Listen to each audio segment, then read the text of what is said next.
do for you today. I'm here and ready to help in our usual style. Okay, today we will be discussing about the decision making. In that, we'll discuss that how to make the right decisions.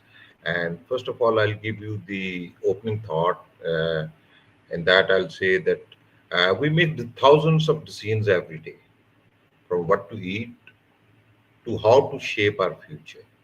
But how often do we think about how we decide?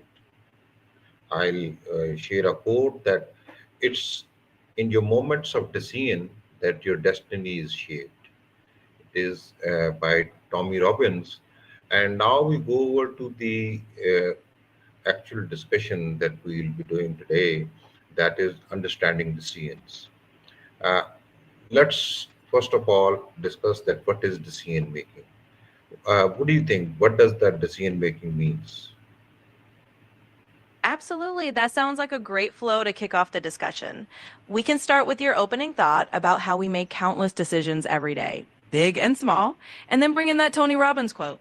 After that, we can dive into what decision making really means and get everyone to think a bit about their own process. So let's roll with that structure and make it an engaging 10-minute conversation. Okay, so I was asking you that what is your opinion about uh, what is the decision making? What does it actually mean? Of course. In simple terms, I'd say decision making is really all about choosing between different options or paths. It's the process we use to weigh up information, think through the possible outcomes, and then make a choice that feels right for what we want to achieve.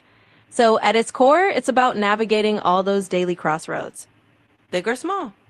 So you saying that in fact decision making is nothing but choosing between alternative to reach a goal. That's what you're saying. Exactly. You've got it. It's really about picking between different alternatives to move toward whatever goal or outcome you're aiming for. Every choice is basically a little step in shaping your direction. So, yes, you summed it up nicely. Yeah, you see, uh, one important thing that I want to bring about that not making is a decision is also a decision, or not deciding about something is also a decision. Absolutely. That's a really insightful point to highlight. Choosing not to decide or to delay a decision is in itself a form of decision making. It's like silently choosing a path by not taking immediate action. So, that's definitely a nuance that's worth bringing into the conversation as well.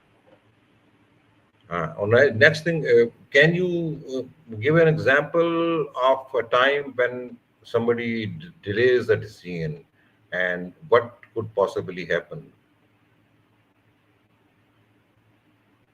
Sure. Let's say someone is considering whether to take a new job offer, but keeps putting off the decision. By delaying, a few things can happen. The opportunity might expire and they miss out, or the uncertainty might cause them stress. On the other hand, that delay might give them time to gather more information and feel more confident.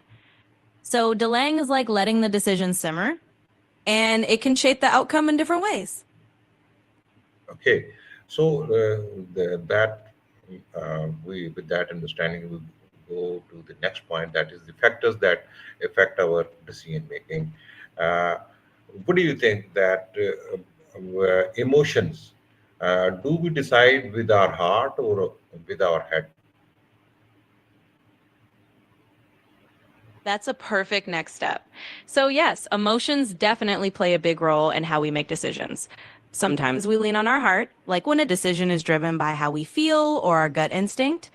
Other times we use our head, focusing on logic, facts, and pros and cons. Often it's a mix of both. So, understanding that dance between emotion and reason is a really key part of decision making. Okay, is that after saying that emotions can be heart and and head, they can both make part or make ingress in our decision making, and that's a balance that we are looking for in decision making between the heart and the head. And next is the information that uh, what do you think, how much information should we have before making a decision? Absolutely. It's all about that balance between heart and head. And when it comes to information, that's another crucial piece.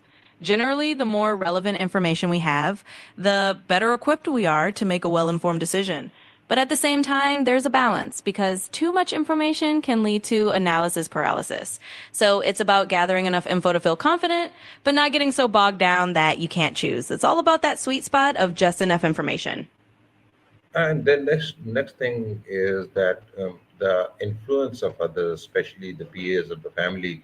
What do you think that we should be considering our own purely our own selves, or we should consider our peers also while making some decision? That's a really thoughtful point to bring up. I think it often depends on the nature of the decision. For personal decisions that mostly affect just you, it makes sense to focus on your own needs and values. But for decisions that impact your family or a close community, it can be really valuable to consider their perspectives too. In the end, it's often a blend, balancing your own judgment with the input of those you trust. It's like a mix of your own intuition and the wisdom of the people around you. There is another thing that the pressures of time. What do you think that does a quick decision uh, can always be a bad decision? That's a great question. Time pressure is a huge factor in decision making. Sometimes a quick decision is absolutely necessary, and in those moments, it doesn't automatically mean the decision will be good. In fact, sometimes trusting your instincts under pressure can lead to a good outcome. Other times, having more time would lead to a more thoughtful decision. So, a quick decision isn't necessarily a bad one. It's just about how well you can use the information and instincts you have in the time you've got. And the next thing naturally will be the values and the priorities. Uh, should we always be deciding basing on our core value system? Absolutely. And that's such a meaningful piece of the puzzle. Our values and priorities really do act like a compass for decision making. While it's not always possible to make every single decision in perfect alignment with our values because life has its constraints, aiming to let those core values guide us generally leads to more fulfilling choices. So, yes, whenever possible, making decisions that reflect what truly matters to us is a great guiding principle. Mhm. Uh, so, I'll say that first of all, uh, you made it very clear that uh, the time constraints should not puzzle us because a quick decision can be a right decision.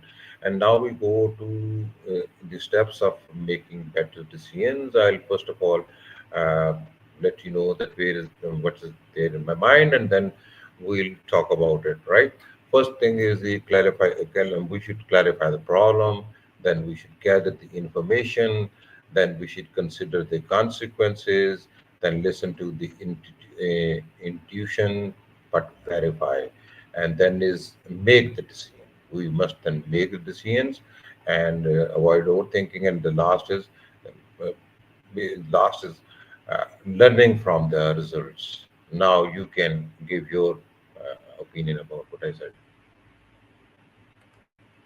Absolutely, Iqbal John. You've laid out a really solid and thoughtful approach there. Each of those steps makes a lot of sense, starting by clarifying the problem so you know exactly what you're deciding on, gathering the right amount of information, and then considering the possible consequences. And of course, listening to your intuition, but also verifying it with a bit of logic is a great combination. And then, yes, making the decision and actually taking action without overthinking is key. Finally, reflecting on the outcome to learn from it is a wonderful final step. So I think you've got a great framework there, and it makes a lot of sense. We could, in fact, go on and on about this discussion, but I think for the moment we'll make it brief, and at the end I'll say certain things, and I would like you to give closing remarks. And what I mean to say is that what are the one area of one's life where somebody would like to make better decisions? What do you think? Absolutely. We could definitely dive into this for ages, but let's keep it brief for now. And I think a great area where a lot of people might want to focus on making better decisions is in their personal well being. Things like balancing work and life, managing stress, or even just making healthier lifestyle choices. A part of life where thoughtful decisions can really add up to a happier, healthier life overall. So, in closing, I say your framework is fantastic, and it's all about applying these principles in whichever area of life you feel could benefit most. Thanks for the great discussion. And at last, I would like to say that good decisions, they always come from experience. And experience, it comes from the bad decisions. Uh, you want to give some closing remarks?